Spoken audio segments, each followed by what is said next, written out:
29 verse 11. Tingnan siya. For I know the plans I have for you, declares the Lord. Plans to prosper you and not to harm you. Plans to give you hope and future. Wow! Ang plano sa Diyos kasi plano sa tao. Yes. Na plano ta, kung maanindot na kahimtang, maanindot na balay, maanindot na sakinan, maanindot na pamilya. But si Lord, labaw ang iyang plano. Yes. Amen. And that is His plan and purpose to us. Because we have a purpose to each other. Yes. Amen? No? Ingon anak si Lord. Ingon niya, for I have for you, declares the Lord. Mayroon tag, declares the Lord. Declaration has a power by His mouth. Kaya ang pulong sa Diyos, dapanan. We have Jesus, we have the authority, and when we declare in our mouth, it will happen. Yes. Because Amen. word is powerful. Yes. And that Amen. is belongs to God. Yes. Amen. Ha? Nga, Lord. No? I-prosper ka niya.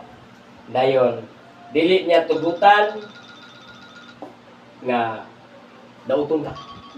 Madaot ang imong kinabuhi. Yes. Pag naa ka sa presensya sa Ginoo, sa landong siyang gahong siyang presensya, your life, finances, and any what you have is always protected because you are under. Parang landong sa presensya sa Ginoo. You're under the protection of God. Mamakaingon ka nga, wala ko magkabusan ba? Grabe na nga bayro noon. Wala, left and right ang bayro noon. Pero nga nung wili magkakabusan? Because you are under the protection of God. So wag kay, nag-step ka for what God has instructed in you.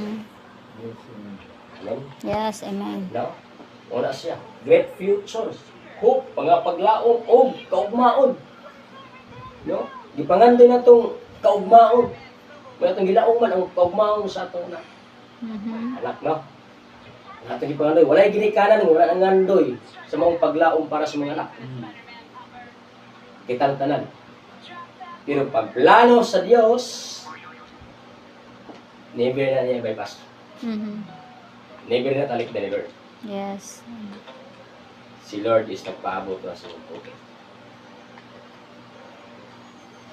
Nakita ni Lord how you obey His instruction, then He grant you